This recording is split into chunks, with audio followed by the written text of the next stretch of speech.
Guys, আমার মাথায় যে আপনারা বাবরি দেখতেছেন, এই বাবরি নিয়ে আমাদের এলাকায় অনেক কথাবার্তা চলে। আমি আপনাদেরকে একটা ঘটনা শোনাই।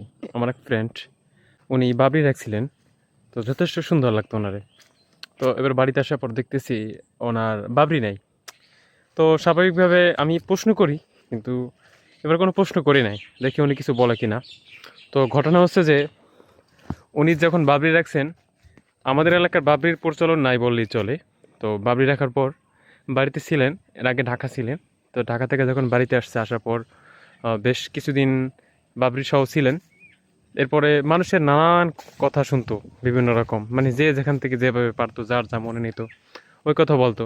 পরে উনি আস্তে আস্তে ধাপে ধাপে কাটতে কাটতে একদম ছোটো করে ফেলছে।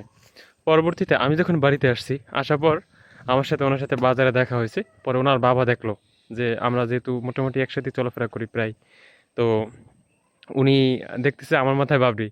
এবার দেখার পরে ওনার বাবা আর কি ওনাকে একটা কপালে চুমা দিল। এরপরে কানে কানে কি যেন একটা বললো, বাবাও হাসতেছে এবং ওই ভাইও হাসতেছেন। কিন্তু আমি ওনার সাথে এক জায়গায় যাইতেছিলাম, মানে যাবো আর কি।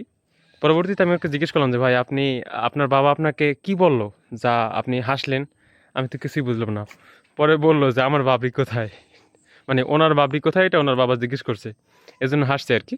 পরে তখন উনি বললো যে ভাই, বাবরি তো রাখতে চেয়েছিলাম, খুবই পছন্দ হয়েছিল, কিন্তু আসলে মানুষের নানান কটূক্তি শুনতে শুনতে অভ্যস্ত, মানে খুব খারাপ লাগে নিজের কাছে। আর এই ব্যাপারটা এমন যে আসলে কেউ বুঝতে চায় না।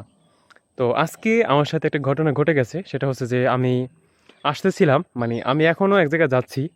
তো আসার পথে এক লোক, আহ, মানে ওনার দাড়ি নাই, ঠিক আছে, আহ, লম্বা চুরো খুব। উনি আমাকে জিজ্ঞেস করলো, হুজুর, আপনারা যে এই লম্বা লম্বা চুল রাখেন, এটা কোন নিয়মে রাখেন? ঠিক আছে। আমি ওনার এই প্রশ্নের উত্তরটা দিলাম।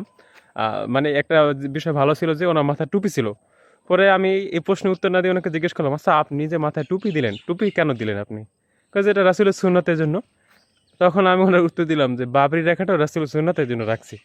আসলে ব্যাপারটা হচ্ছে কি, কিছু জিনিস এরকম আছে যা আমাদের এলাকায় বা বিভিন্ন জায়গায় থাকতে পারে, যে এগুলো মানুষ পালন না করতে না করতে এখন এটা যে রাসূলের সুন্নত, মুসলমানদের আদর্শ, এটা অনেকেই বুঝে না। এজন্য আমাদের প্রত্যেককে উচিত, মানে প্রত্যেকের উচিত আমাদের রাসূলের সুন্নতগুলো এমনভাবে আঁকড়ে ধরা, এমনভাবে পালন করা, যাতে প্রত্যেকটা মানুষ বুঝতে পারে না এটাই রাসূলের সুন্নত।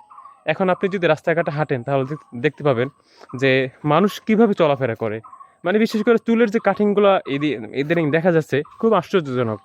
হাদিসে চুলের ব্যাপারে ভয়াবহ কথা আসছে। এজন্য সবাইকে অনুরোধ করব যে আপনারা সুন্নত অনুযায়ী চলার চেষ্টা করবেন এবং মানুষকে বোঝানোর চেষ্টা করবেন।